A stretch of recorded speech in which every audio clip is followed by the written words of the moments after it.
Ahora sí, buenos días chiquillos, ¿cómo están?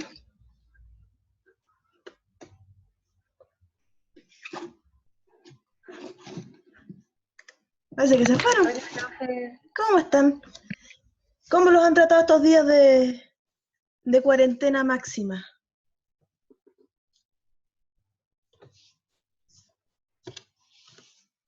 ¿Bien, mal,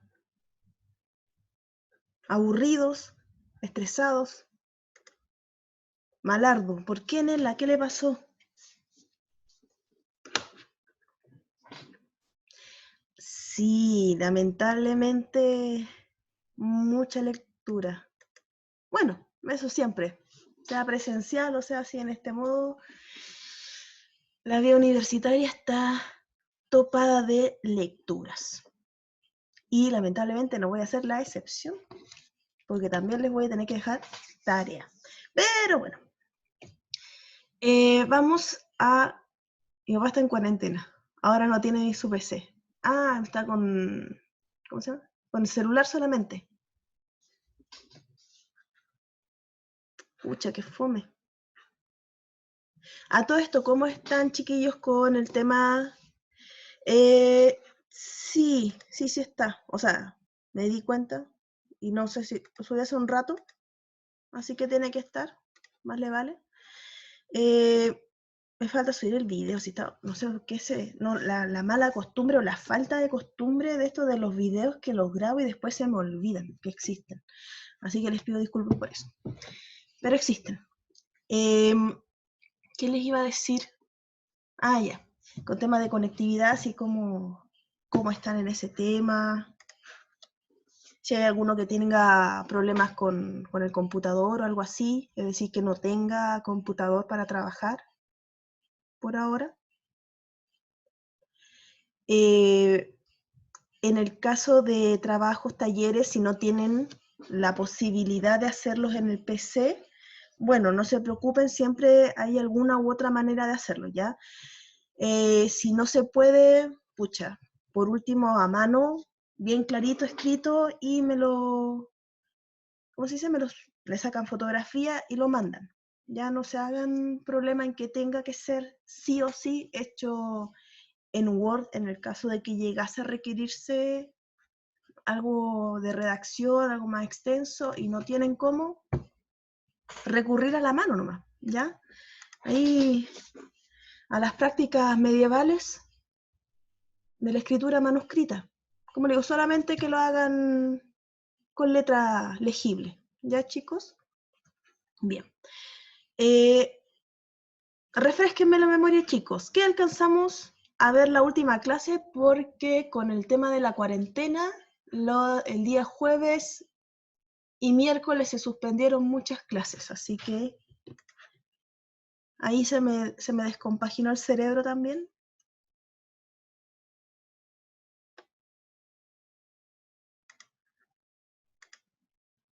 Me acuerdo que alcanzamos a ver algo de macroreglas. Sí, profe, como que recargamos las macro reglas y Ya, volvimos a ver perfecto. algo como un poquito del resumen. Perfecto, sí. Alcanzamos a ver el resumen. Bien. Entonces, ahora ya vamos a pasar un poquito a organizadores gráficos, ya que el resumen todavía se basa en lo que es la extracción de información textual, lo que está allí en el ideas principales. Y vamos a hacer una pequeña lectura acá, en conjunto. Cosa de ir viendo con qué ideas podríamos ir sacando y en lo posible armar un esquema nosotros mismos. Les voy a subir, tengo dos textos que quisiera que leyeran, pero a ver si los sometemos a votación para que ustedes puedan hacer un trabajo, uno que quede como evaluación y otro que lo hagan como trabajo práctico. Uno que es un texto que se llama Demonios Culturales, Conjuras y Exorcismos, que se trata sobre el miedo a la alteridad, el miedo al otro. Y el otro texto que es eh, una aproximación, se me fue el título, acá está, una aproximación al fenómeno de los memes en Internet claves para su comprensión y su posible integración pedagógica, ¿ya? Esos serían 2 textos que tengo para que lean. No se los voy a pedir que hagan el resumen completo, sino que solamente una fracción del texto, porque sería muy extenso. Igual son textos largos y la idea es que sea solamente para practicar, ya ahí le selecciono una parte. Así, esos serían los textos que deberíamos, uno como digo, como a modo de práctica para ustedes, y otro a modo de evaluación, que es la que tenemos, ya ni me acuerdo de la fecha, pero por ahí está. Bien, vamos a compartir. ¿Dónde está? Bien. Vamos a checar.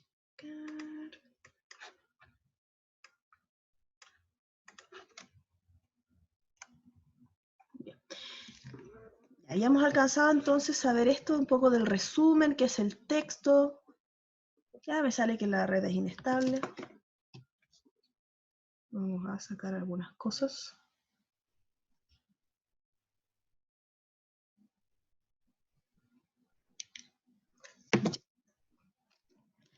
Habíamos visto que era el texto académico entonces.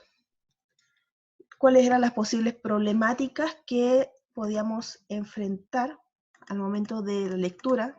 Hablábamos de problemas externos, que uno era el vocabulario, es decir, nuestra falta de conocimiento, tanto de vocabulario interno, es decir, de la lectura, y del contexto, es decir, de dónde salió esa información. Y otro, en dónde se podía reflejar los problemas. Si es que no se podía cumplir instrucciones, no se podían reconocer términos específicos o extraer conceptos, etc.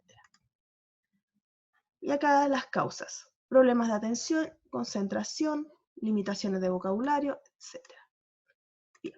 Eso era como un pequeño paréntesis, cosas de recordar hasta el momento cuáles pueden ser las razones por las que hacia estas alturas no vamos entendiendo o no hemos podido extraer información. Bien. Entonces pasamos a los organizadores gráficos, que yo creo que a ustedes en algún momento les pidieron que hicieran. El típico, el mapa conceptual. Como dice allí, es una organización de la información de manera sintetizada, donde uno extrae la información más relevante y la organiza. Por lo general de manera jerárquica, pero también pueden tener una postura mucho más libre en el sentido de que la organizamos acorde a cómo aparecen nuestras ideas o los vínculos lógicos que vamos haciendo. Y ahí aparecen varios: el mapa semántico, el conceptual, el organizador, mapa mental, mentefacto. Sí, es como el mapa mental pero con imágenes. Diagrama ramificado, más. Dentro de estos, ¿con cuáles han trabajado?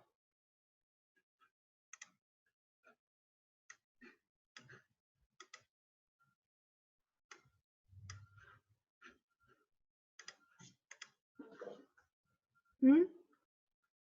Ahí sí. Va a comenzar la pantalla del chat. Ahí está. Mapa mental, conceptual. Mapa conceptual. Bien.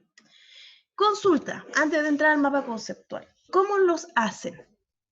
Jean-Pierre, Alexis, Rodrigo, Paulina. ¿Qué cosas debería integrar un mapa conceptual? Buenos días, profe. Yo el mapa conceptual lo hago a medida que las ideas van llegando. Por ejemplo, generalmente lo hago las clases, en vez de tomar apuntes, yo hago mapa conceptual. Ya, entonces es cosa de que el profe habla o cualquier persona está hablando y primero es como la primera idea que la persona dice. Y de ahí voy como desglosando todo y lo voy son puras palabras que voy viendo. Perfecto. ¿Ya? Así lo hago yo. Muy bien. ¿Otro? Conceptos grandes, conceptos específicos y los ejemplos. Muy bien. Eso es importante, lo de los conceptos, porque de repente existen confusiones en eso y en vez de mapas conceptuales, me acuerdo que había alguien que exigía, como decía mapa conceptual, tenían que poner la definición. No, se supone que debemos colocar la palabra en específico, porque también la finalidad que tienen estos mapas conceptuales como técnica de aprendizaje, una, que refleja nuestra capacidad de síntesis, refleja nuestra capacidad de extracción de información, y aparte, al momento de estudiar, nos ayudan a la memoria. Es lo que les decía respecto al subrayado, que de repente uno empieza a seleccionar absolutamente todo, que finalmente tengo que volver a leer la información porque todo es importante y no hago esas conexiones dentro de la memoria donde solamente al ver un concepto en específico activo mi cerebro y le digo, ya, ¿qué es lo que te acuerdas de este concepto? O cuál era el vínculo que tenía con los otros elementos que acá aparecen. Bien, vamos a ver algunos, como por ahí me decía, algunos trabajaron con mapas mentales, esto es más un mentefacto, donde se utiliza mucho lo que es la imagen, acá hay otro más claro, soluciones para el calentamiento global, es más libre, tienen esta forma de neurona, donde tenemos una idea central y luego vamos expandiéndola a los conceptos que se nos aproximan o que se nos van apareciendo. No necesariamente tiene que ir con imágenes, como les decía, pero como un elemento mnemotécnico de memoria puede ser útil. Los cuadros comparativos también, que consisten en tablas en donde se pretende averiguar las principales diferencias y semejanzas entre dos o varios elementos. Esto los conocen. Está este que es el clásico, pero también, bueno, en un texto que tengo, existe otra variable de este cuadro comparativo que me parece un poquito más, bueno, visualmente llamativo. A ver si lo tengo por acá.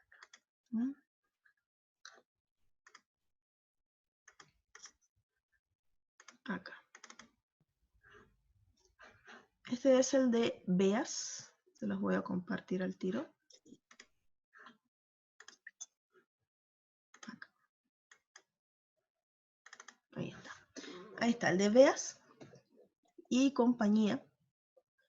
Organizador gráfico. Entonces, acá qué es lo que se coloca, cuáles son conceptos específicos. Por ejemplo, en el que aparecía recién en el PowerPoint, ayuda a, dentro de un mismo texto quizás, pero acá podemos centrarlo. Poner qué concepto te interesa comparar o qué aspecto, cuál es el propósito de la comparación, que a veces dentro de estos organizadores gráficos comunes, que son ¿cómo se dice? La plantilla de cuadros, no lo establecemos. Entonces, ¿qué es lo que yo quiero encontrar con esta comparación? ¿Me quiero centrar en las diferencias o quiero llegar a qué conclusión? ¿Cuáles son los vínculos existentes? Entonces, primero, en lo que se parecen se escribe las similitudes, porque no es necesario hacerlo dos veces, escribir lo mismo, obviamente, si son los puntos en común, y luego, ¿en qué se diferencian y en relación a qué? Entonces, acá en el centro se coloca la categoría. ¿Qué categoría a mí me sirve para establecer la diferenciación? Por ejemplo, color. Uno es verde y el otro es rojo, por decir algo. Altura. Entonces, puede servirnos quizás para tenerlo un poquito más organizado o que sea más llamativo al momento de hacer esta comparación, este contraste, y al final la conclusión. Al final, ¿en qué concluye? Que los elementos se diferencian en tales elementos o que priman las similitudes entre dos objetos, entre dos conceptos, diferenciándose por aspectos superficiales, por decir un ejemplo. Sí está grabando, se supone. Sí está grabando. Ay, no me asusten, de que de repente me da ahí el mini ataque cardíaco. Digo, rayo, estoy hablando como loro y no estoy grabando esto. Ya. Bueno. Igual, si ven que no está grabando, me avisan. O alguien ahí que se haga delegado de mi memoria, porque sinceramente ya me está pegando el viejazo, así que Mi memoria está horrible. Sigamos. Vamos a... Entonces, esta sería otra forma de organizador gráfico que no es tan común y que me parece bastante llamativo, al menos, para poder establecer estas comparaciones, porque diferencia bastante bien luego la similitud, evitando las repeticiones, y también establece la diferenciación de las categorías en vez de unirlo todo. Por ejemplo, ¿qué es lo que hace acá?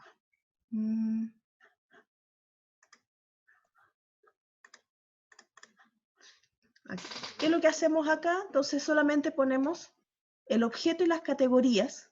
Entonces perfectamente se unen tanto las similitudes con las diferencias. En cambio en el otro hacemos esa separación. Dejamos las similitudes a un lado y las diferencias al otro. Los cuadros sinópticos, que son bastante comunes, y de hecho son los primeros cuadros, las primeras formas organizacionales con las que se trabajaba. Yo me acuerdo que cuando era chica, allá por el 1300, esto eran lo que más hacíamos. Lo típico, haga un esquema de llaves. Ahora se les ha dado mucho más énfasis a lo que es los mapas conceptuales. ¿Por qué? Porque el mapa conceptual exige como un mayor nivel de concreción y de abstracción al mismo tiempo. En cambio acá, ¿qué es lo que se hace con el cuadro sinóptico? ¿No se dan cuenta? Se hace lo que veíamos con el resumen. Es decir, se toman las ideas generales, el tema, los subtemas, las ideas principales dentro de esos párrafos, y al final se hace los elementos de detalle, que serían los ejemplos, por decir algo. Igual tiene una jerarquía, como decía ahí, de lo más amplio a lo más específico, de lo general a lo particular. Se aparecen los organigramas, pero no describe la organización de un grupo de personas. Ah, sí. Bueno, quizá de repente vayamos a confundir organigrama con, ¿cómo se dice?, con mapa conceptual, porque ambos presentan esta forma de pirámide, pero el organigrama se centra exclusivamente en lo que es empresa, a organización interna de un grupo, no a la información a la organización de la información. Luego tendríamos las telarañas, como ahí dice, son poco conocidos, pero útiles para señalar temáticas como las redes tróficas o las relaciones entre un grupo de amigos.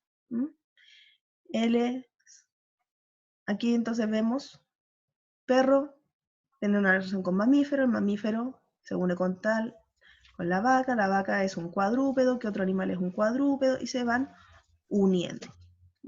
Puede ser así o puede ser también un poquito más organizado, donde hay un elemento central, donde, digamos, el perro, tenemos mascota, y la idea de mascota nos surgen otras ideas de gato, conejo, hámster, etc. Y así vamos, razas.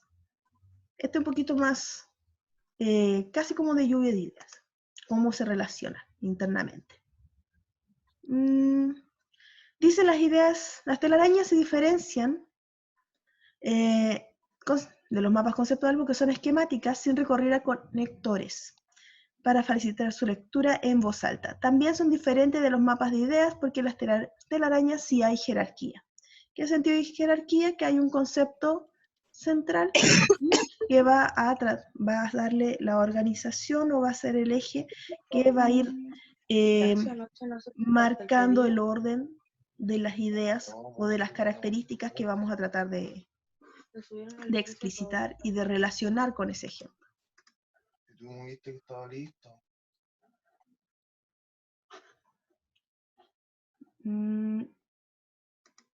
¿Alguien tiene por ahí el micrófono prendido?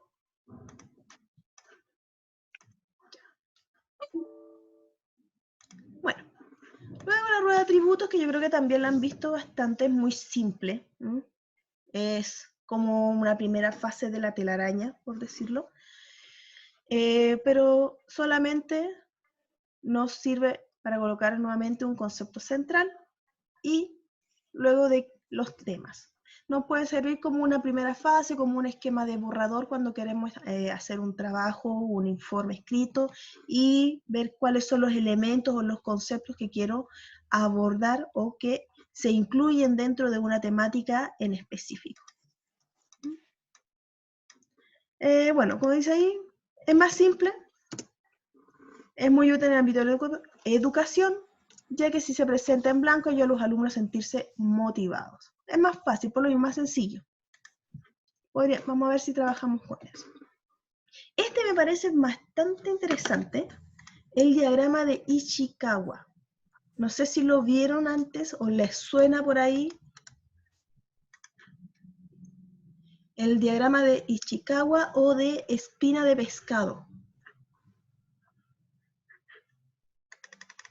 Sí, no, nunca. A ver. Creo, nunca. A ver, vamos. Ahí está más. Vamos a agrandarlo un poco. Acá. Este es interesante porque trabajo con las causas y se trata de analizar, por ejemplo, una problemática. ¿Cuáles pueden ser todas las posibles causas de en un libro del colegio? Sí, todas las posibles problemáticas que surjan o las razones que llevaron a una situación. Por ejemplo, producto con defecto. Falta de entrenamiento, conversaciones paralelas, materia. Entonces, primero, como un pescado, está el efecto final, o lo que a nosotros no nos llega, la consecuencia. Esto va a ser ahí la cabecita del pescado. Vamos a hacer un monito. ¿Dónde está? No. ¿Sí se dan cuenta? Ahí. No me critiquen las habilidades artísticas, por favor. Ahí está. Entonces, ahí sería nuestro, vamos a hacer un ojito. Producto con defecto. Ahora, ¿cuáles son las causas de ese producto con defecto? Ahí es donde vamos a entrar a las causas simplificadas. Puede haber sido el personal, puede haber sido un problema de máquina, la metodología o los métodos que se están usando, o los materiales. ¿Cuál es el defecto en específico? ¿Cuál es la causa? ¿Qué es lo que falló? Si es de personal, ¿por qué? ¿Qué es lo que hizo? Sí, puede ser negativo, si lo que importa acá al menos es la consecuencia final. Por lo general, se utiliza para ver problemas. Nos ayuda como a ir desglosándolo para encontrar cuáles son todos los posibles orígenes y no simplificar tanto ¿cómo se dice? El análisis de algo. Porque a veces tendemos a, ¿por qué está mal? Ah, por tal cosa. ¿Pero por qué? Es como un poco cuando los niños siguen preguntando, ¿pero por qué? ¿Pero por qué? ¿Pero por qué? Un poquito eso. Es un producto con defecto. ¿Por qué? Porque la máquina estaba mala. ¿Y por qué estaba mala? Porque no se le hizo mantenimiento, o porque son máquinas muy viejas, o porque, ¿qué puede ser? Demasiado nueva, es decir, de tecnología muy avanzada, entonces en ese caso quizás, ya, entonces ya no es un problema de la máquina, es un problema del personal, que no tiene entrenamiento, o conversaciones paralelas, que quiere decir eso, que el personal no estaba haciendo su trabajo. Pongamos un ejemplo. Si alguno puede ahí activar su micrófono para participar. Hola Krishna, ¿cómo estás? Qué bueno que haya despertado.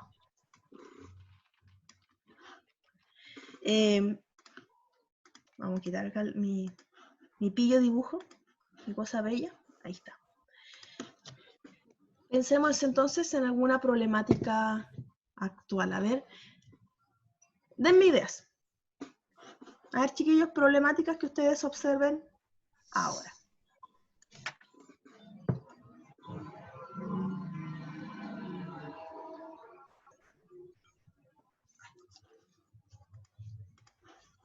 El coronavirus, la economía, ya. Pero eso son temas muy extensos, o sea, podemos estar acá discutiendo toda la mañana de cuáles son todas las posibles fallas y vamos a entrar ahí a discusiones hasta políticas y nos vamos a agarrar de las mechas quizá entre... ¿Por qué las clases online parecen no estar funcionando? Sí, también. También puede ser. Eso Ya, entonces, ¿cómo podría ser? ¿Cómo lo establecemos? Es una buena crítica, es un buen ejercicio a hacer. Sí, falta de capacitación. 1. Alumnado. ¿Cuál podría ser el...? Porque ahí tendríamos causas. Un lado los profesores, un lado alumnado. Otra causa puede ser, ¿cómo se dice? Los implementos. Exacto. Entonces podríamos hablar ahí de conectividad. Entonces ya, entonces tenemos primero los profesores. Critiquémonos, hagámonos una autocrítica. ¿Cuáles son las causas para que nosotros seamos la raíz del problema? Como bien dicen por ahí, la falta de capacitación, en algunos casos.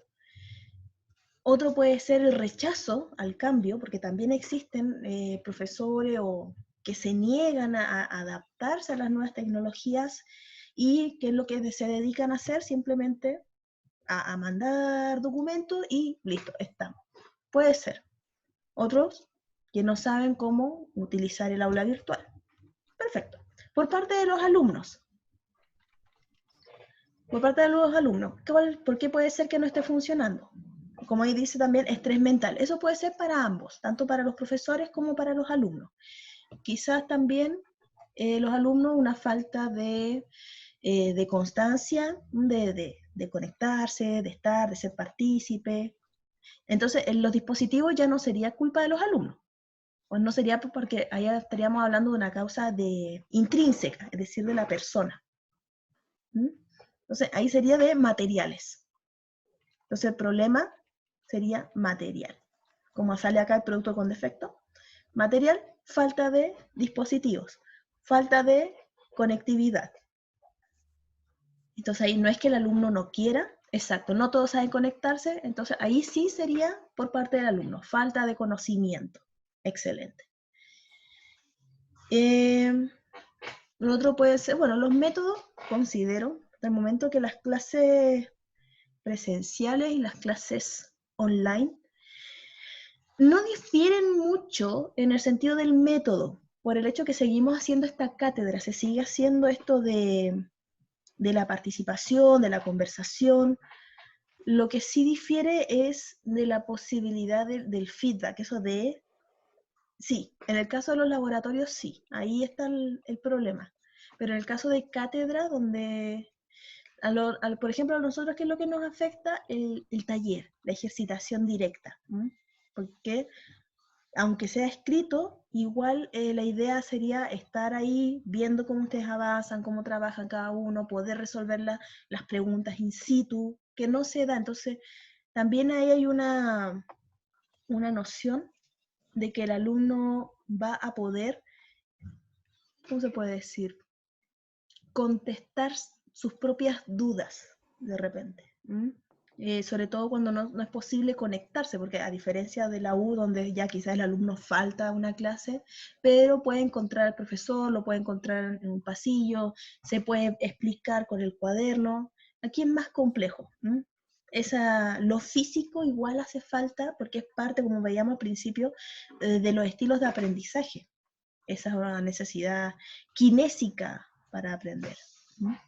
Bien, entonces ahí tendríamos distintas causas, ahí empezaríamos a formar nuestro pescadito, nuestro esquema de Ishikawa para poder ver. Muy bien, excelente, muy buen trabajo. Entonces luego tendríamos también los diagramas de flujo, que es otro tipo de organizador gráfico, que es solamente para establecer procesos. Hay harto meme de esto, igual he visto muchos diagramas de flujo que son a modo de broma, también a modo de crítica social. Por ejemplo, podríamos hacer ahora uno con el tema del coronavirus. Salir en cuarentena. Salir en cuarentena. ¿Le faltan cosas? Sí, no.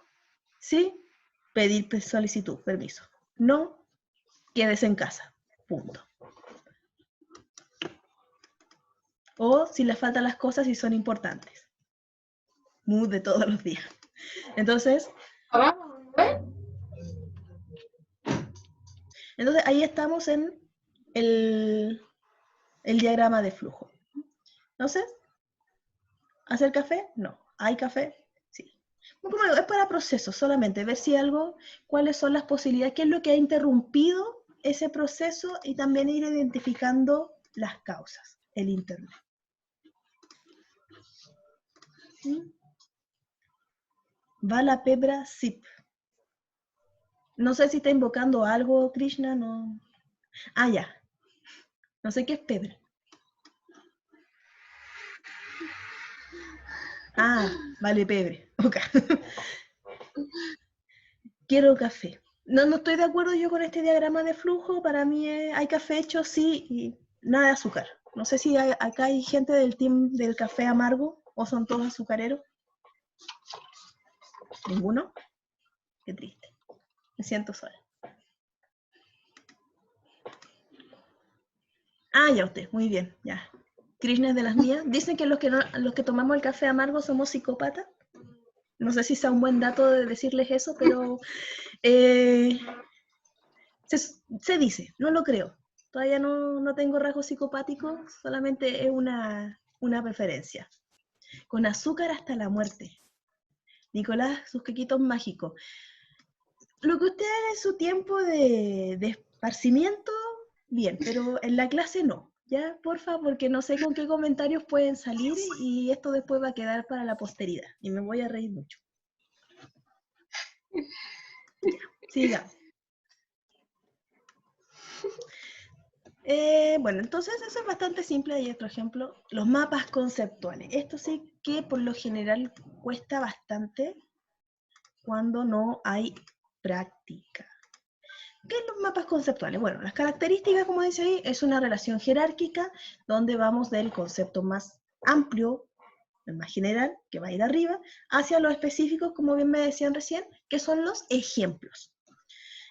Hablamos de términos incluidos, inclusores, por el hecho de que inclusor, por ejemplo, el primer término, porque incluye otros conceptos dentro de sí, y estos conceptos a su vez están incluidos en el elemento previo.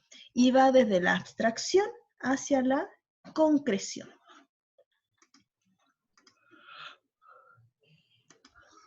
Hace sueño. Bueno, luego palabras enlaces, que siempre se olvidan colocar cuando están haciendo mapas conceptuales.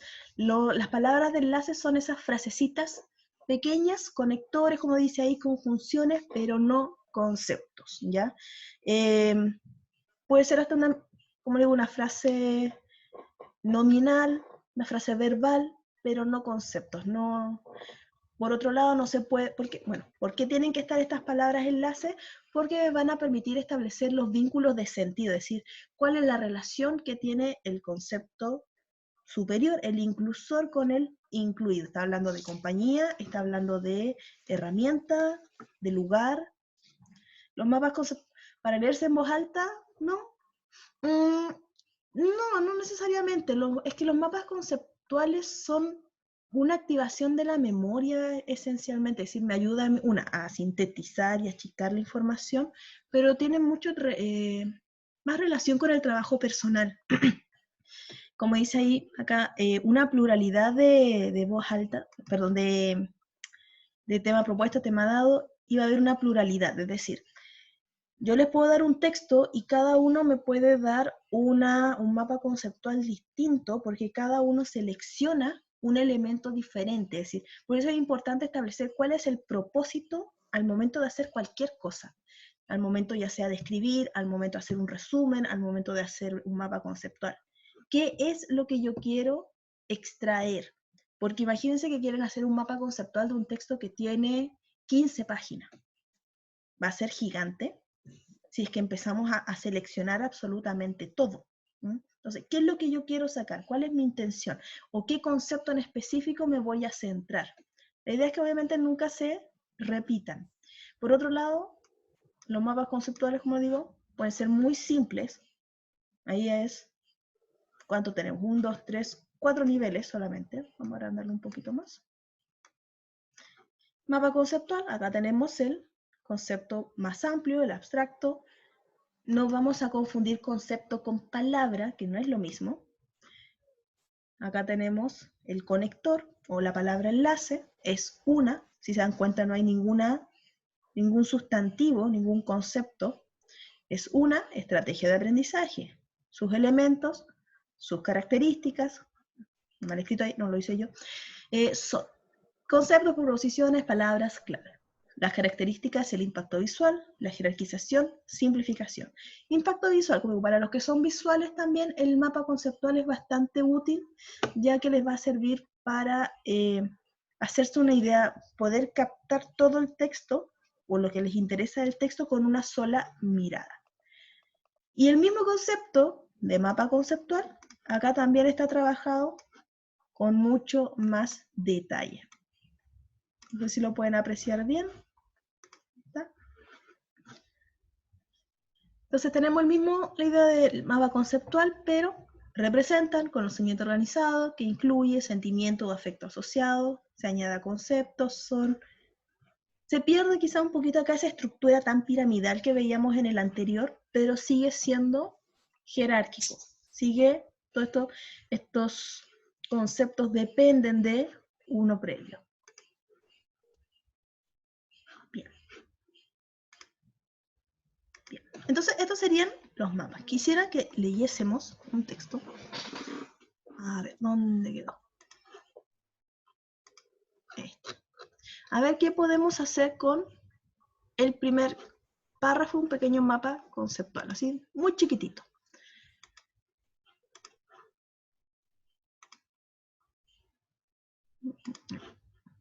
Ahí está. Primero. Dice, criptozoología buscando animales que nunca existieron. ¿Han escuchado antes ese concepto? ¿La criptozoología? Sí, un poco. Un poco. ¿Alguien más? Yo también lo he escuchado. ¿Ya saben de qué se trata? Algo, sí. Muy bien, Luis. Animales mitológicos, creo. Exacto. A veces salen estos programas en, no sé si en Nat Geo o en el History Channel, que hace un tiempo como que dejaron de dar programas educativos y aparecen estos programas de Buscando a Pie Grande. O, no sé, el chupacabra. Prácticamente es eso, es la criptozoología. Eso en el estudio de los animales que nunca, como dice ahí, existieron. Mi nivel de gorrito de aluminio no lo es. Suele pasar. Bien. Entonces acá tenemos algunas portadas. ¿Qué se nos dice? Vamos a ver.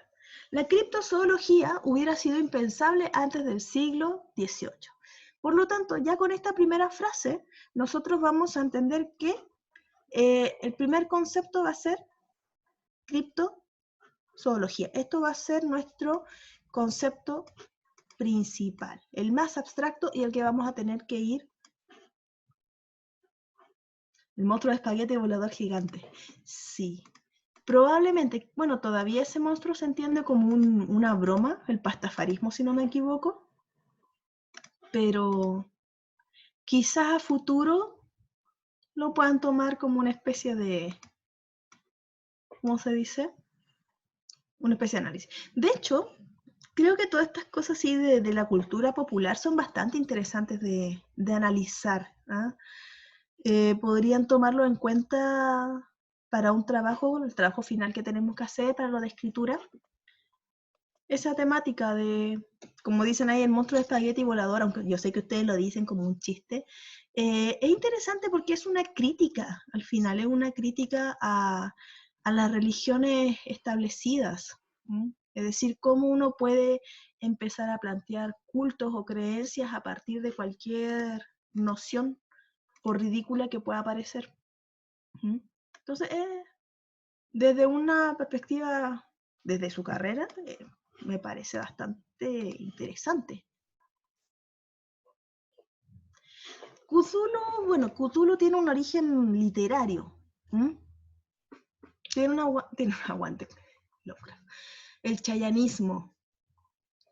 Sí, yo no sé por qué ahora hay tanto afán con Chayán, sinceramente.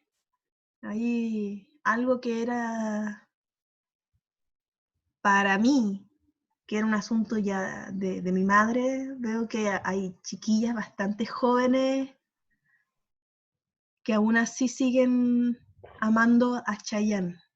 Así que no sé, ese hombre genera cosas. Todas le dijeron que su papá es Chayanne alguna vez. No, por suerte a mí no. Por suerte no soy hija de Chayanne.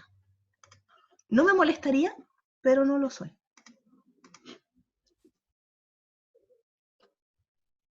No, loco.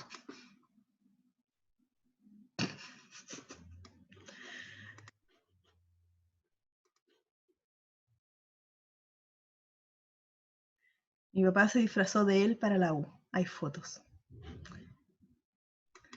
Algún día nos va a compartir esas fotos, Nela. Bien. Sigamos entonces. La criptozoología hubiera sido impensable antes del siglo XVIII. No habría tenido razón de ser. Voy a hacer acá un cuadrito, ya. Como a falta de pizarra, parece que voy a tener que comprarme una pizarra para poder trabajar ahí. La tecnología no me da tanto... Y mi control del mouse es horrible, así que no. El chiste es encontrar algún que funcione.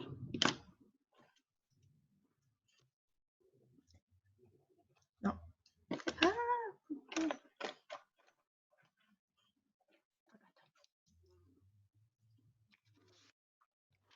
Nuestro primer concepto va a ser criptozoología. ¿Qué se nos dice de la criptozoología en el texto? Sigamos. No habría tenido razón de ser. Por entonces, la frontera entre lo posible y lo imposible pasaba por un lugar diferente al actual. La gente convivía sin conflictos con los monstruos del imaginario. Las preguntas eran otras. No se requería probar la existencia de esas bestias con evidencias que los criptozoólogos tanto se afanan hoy por encontrar. La fe y los testimonios bastaban.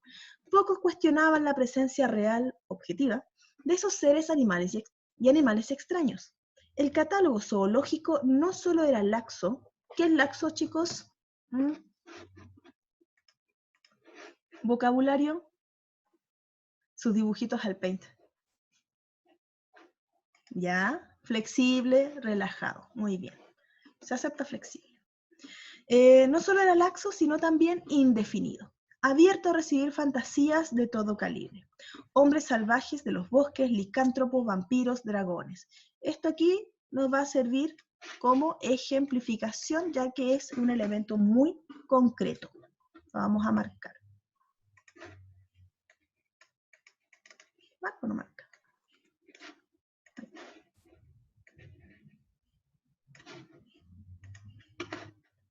Se ve muy... Ahí sí.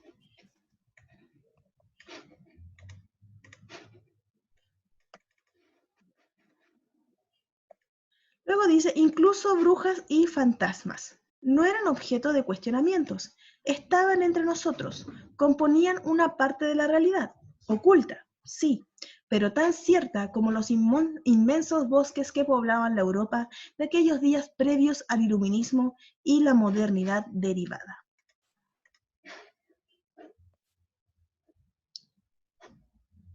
El tuetue. Sí, sí, bueno, no es de acá, del sur, el tuetue.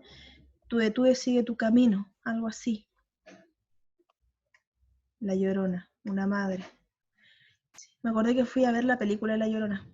Fue horrible. Bueno, no me desvío. Entonces tenemos criptozoología. ¿Qué se nos dice entonces de la criptozoología? Hubiera sido impensable antes del siglo XIX, no habría razón de ser. Entonces, por un lado, se nos dice cuándo surge. ¿Cuándo va a surgir? Después del siglo XVIII. Surge después del siglo XVIII. Ese va a ser un primer concepto a tener en cuenta. Las preguntas eran otras, no se requería comprobar la existencia de esas bestias con evidencias. ¿Qué es lo que estudia entonces?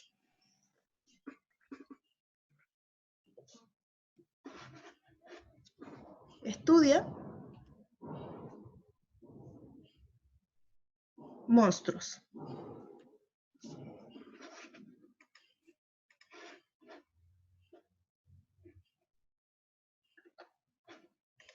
estudia monstruos. Y ahí teníamos los ejemplos abajo, que eran hombres salvajes de los bosques, licántropos, vampiros, dragones.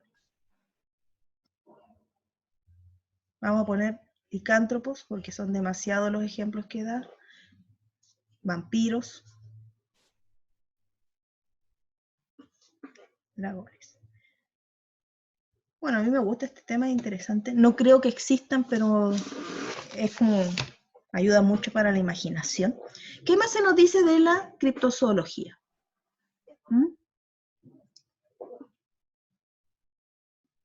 Nos dice por un lado que surge después del siglo XVIII, ahí tenemos nuestro primer caso, que estudia los monstruos. ¿Cuáles van a ser estos monstruos? Los licántropos, los vampiros, dragones, entre otros. ¿Qué más? Más allá de eso, no nos dice más sobre la criptozoología, sino que los demás conceptos, ¿a qué apuntan? ¿Qué es lo que detallan?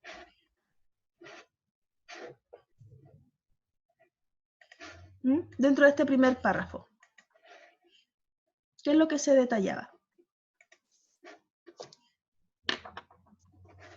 ¿Se seguía hablando de la criptozoología o se tomaban en cuenta otros conceptos? La época, especialmente el medioevo. Así que esos conceptos no nos servirían para poder armar nuestro mapa conceptual de criptozoología. Quizás tendríamos que seguir leyendo.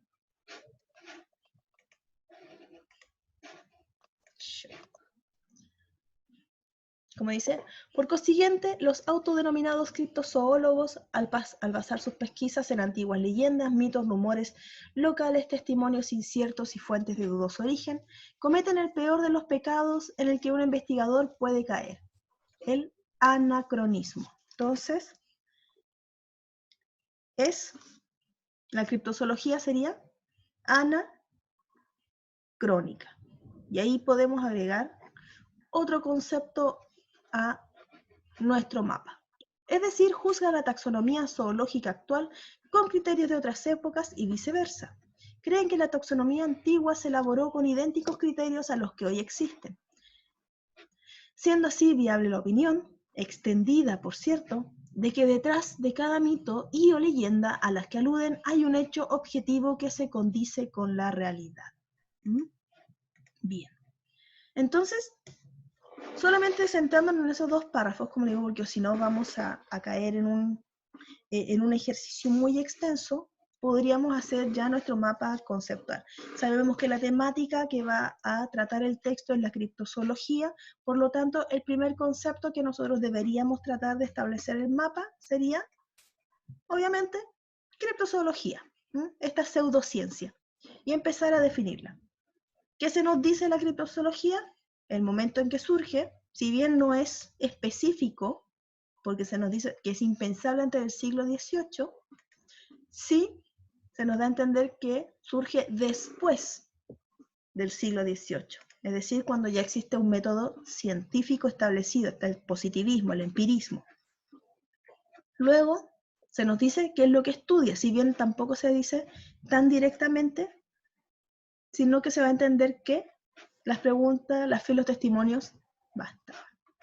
Se puede inferir en este caso que va a estudiar estos elementos que se veían en la Edad Media. Licántropos, vampiros, dragones, bosques, etc. Como ustedes también decían, en una de esas hasta podría integrarse el monstruo del espagueti volador y otras bestias desconocidas como los gusanos de arena, Mothman,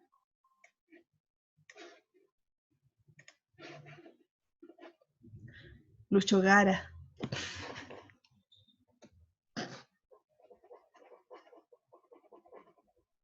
Ya. La risa de Pancho Saavedra. No, o sea, es que la risa de Panchito no es mítica, es decir, hay pruebas empíricas en donde podemos probar su poder roba cazuela. Así que no. Sí, la pincoya podría ser tomada como un elemento mítico que los criptozoólogos tomen. Es decir, prácticamente la pincoya es la sirena versión chilensis. porque al fin y al cabo las mitologías y los monstruos tienden a, ¿cómo se puede decir? Tienden a reiterarse en algunas culturas porque siguen patrones que explican todos estos fenómenos naturales. Por eso que podemos encontrar a veces repeticiones, por ejemplo, la idea del diluvio, etc. Como los vampiros. Sí, los vampiros igual son, si bien los asociamos mucho con la historia de Vlad Tepes, los vampiros existen en otras. En Brasil son serpientes, en África son animales, son los fríos, etc. Sí, sí, sí, hay bastante. A ver si encuentro acá mi librito.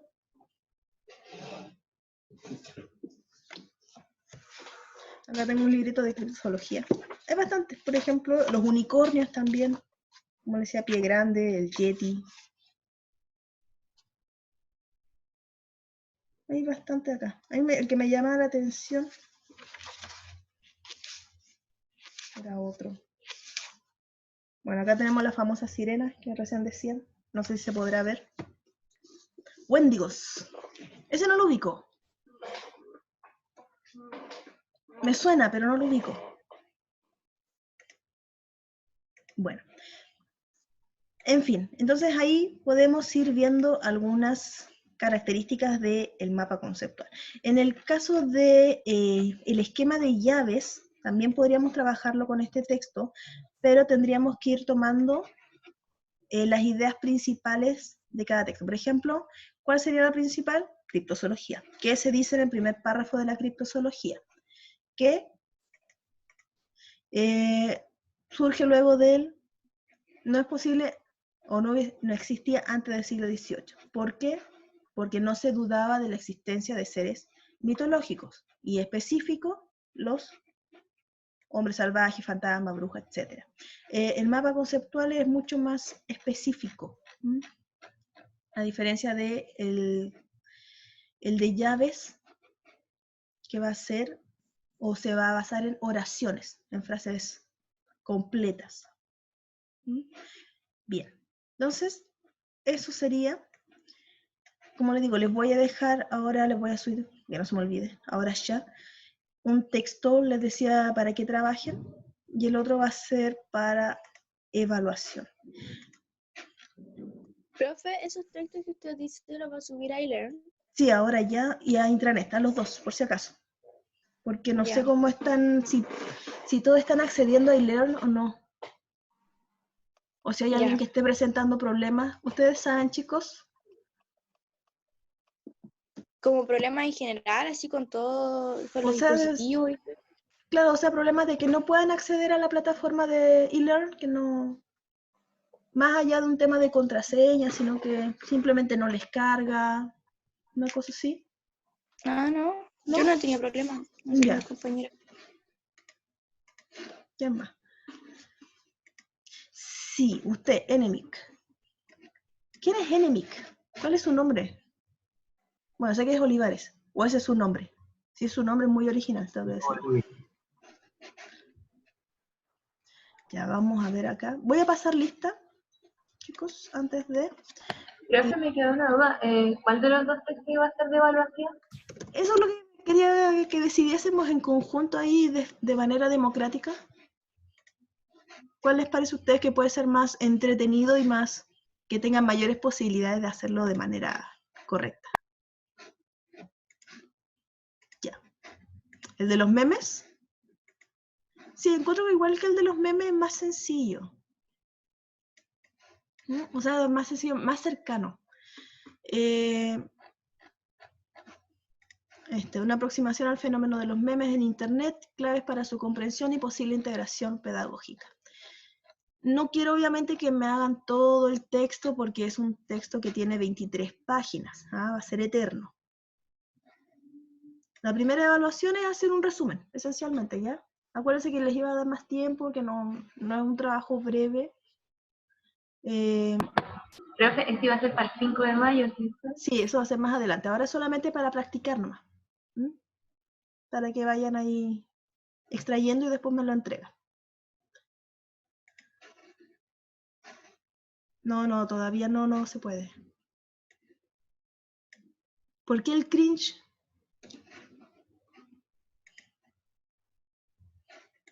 ¿Por qué siente el cringe? Ah, memes desactualizados. Sí. Bueno, eso pasa mucho con las empresas cuando intentan apropiarse de esta, ¿cómo se puede decir? De este lenguaje, porque el meme al fin y al cabo es un lenguaje. Marinela. ¿Mm? Claro. Y no lo utilizan correctamente, entonces, por lo general el meme tiene un tono irónico y las empresas no saben utilizarlo con ese tono irónico o es sarcástico. Wendy debe tener un equipo comunicacional joven, ¿ah? No, y con mucha libertad de expresión, es decir, un sujeto que no depende de la corporación para responder. El chat contra Lorito. Cinemark también. No sé, no he visto lo de Cinemark, para ser sincera. Técnica de aprendizaje. Gracias. Vale.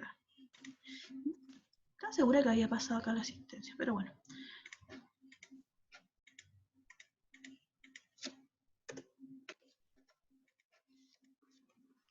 ¿Cómo era? Organigramas.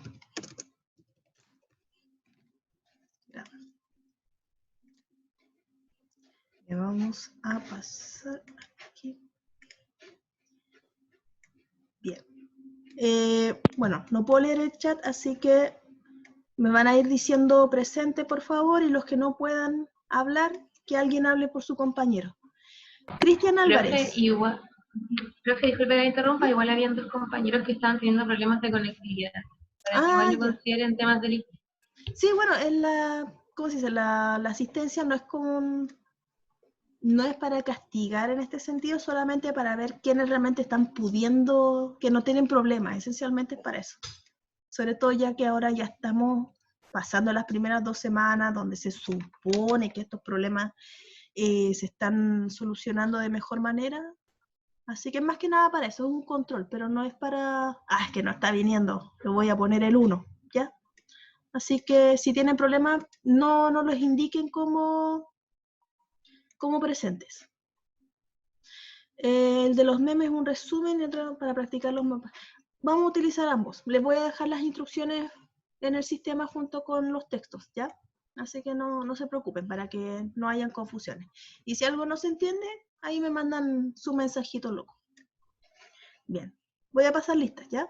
Cristian Álvarez. Francisco Astudillo. Juan Barrientos. María Carrillo. Rodrigo Castillo. El Rodrigo dice presente. Ya, gracias. Paloma Cabero, si la vi. Rafael Colina. Krishna, también la vi. Llegó con sueño. Ignacia Espina. Antonella Nela, sí. Muy participativa. Crista.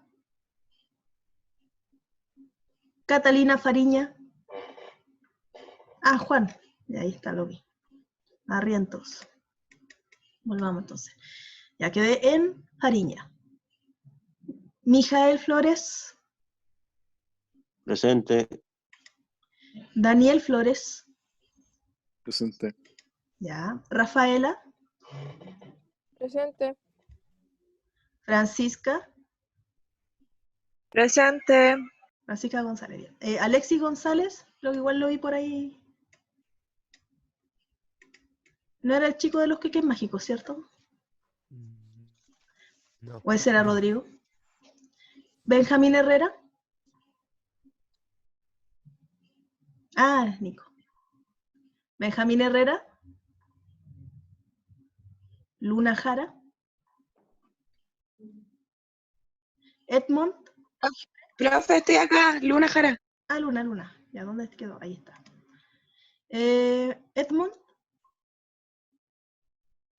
Ahí está. Jean-Pierre está. Jorge Lagos. Presente. Ese ánimo. Ricardo Lazo. Ahí está Ricardo. Nicolás, recién habló, haciendo su negocio. Catalina Núñez. Ahí está. Ah, Enric, es un nombre. Interesante. Presente. Sí, mi nombre. Sí. Es bueno tener nombres particulares. Matías Parra. Presente. Luis Quelopana. Presente. Ignacio Quesada. Fernanda Solís. Ahí está Quesada. Presente, Ignacio. Ya. Constanza Soto. Presente. Bien. Vita. La vi, fue la primera en conectarse. Presente. Paulina Vázquez. Presente, profe. Ya. Y Raiza.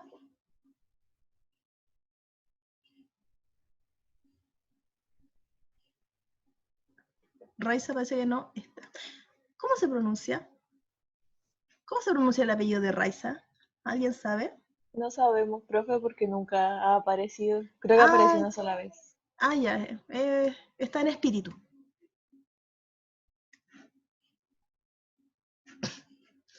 Bien. Guardar entonces.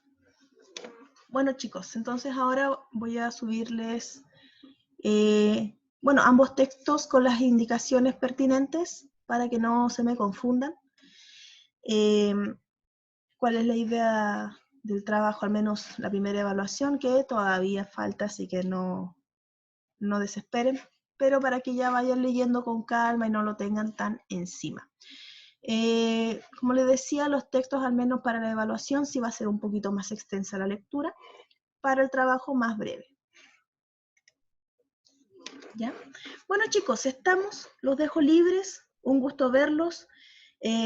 Todavía no los puedo conocer de rostro a muchos, sino a la mayoría, pero al menos creo que ya de algunos les estoy conociendo como la esencia, ¿ah? Al menos de los que participan harto. Profe, una pregunta. Dígame, Paulina. No entendí muy bien eso de los textos. Ya, Que dijo que iba a dar uno para la evaluación, otro y uno el para que trabajo. practiquen, sí, para que vayan trabajando ahí con su esquema, qué es lo que se espera, ¿ya? Así ¿Y que esa evaluación cuándo va a ser? eso va a ser en mayo, principios de mayo, si no me equivoco, el 5. No me piden que me acuerde todas las fechas porque tengo demasiadas cosas ahí en el cerebro, muchos calendarios, y con suerte me acuerdo de que hoy día estamos a martes. Ya. ¿Ya? Pero sé que es para mayo. Ya. Sí. Ya, chicos. Rodrigo, ¿qué dice Rodrigo? Ya les voy a subir igual el texto de la criptología a la red, por si acaso. Ya, por si a alguien le interesa leerlo, se los dejo allí. Sí, el 5 de mayo se entrega. En estos casos prefiero que sea en la entrega final individual. Como les digo, si ustedes tienen la posibilidad de comunicarse entre ustedes, de compartir, porque no puedo hacer caso omiso a hacerles un test de tipos de aprendizaje y ver, algunos trabajan en equipo, y después decirle, tienen prohibido trabajar en equipo, es como, no, me estaría contradiciendo, ¿ya? Así que al menos las entregas sí son individuales, pero si quieren trabajar, unirse con otra persona, aclarar, por mí no hay drama, ¿ya?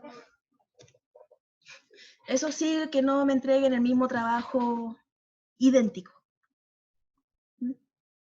Al menos háganle ahí unos cambios. Profe, pero ese trabajo es un ensayo, ¿cierto? No es un ensayo, es extracción de ideas principales y resumen. El ensayo es al final, va a ser al final de nuestro semestre, ¿ya? Por ahora recién Ya. estamos haciendo comprensión lectora. Ya. ¿Mm? Ya, chicos. Bueno, los dejo entonces. Vayan a hacer tutos los que tengan sueño. Y nos estamos viendo el jueves. Chao, chicos. Chao, profe. Chao, chao. Chao. Chao. Chao, gracias. Chao, chao. Chao, profe. Adiós. Cuídense. Aún. Profe. No hagan cosas raras.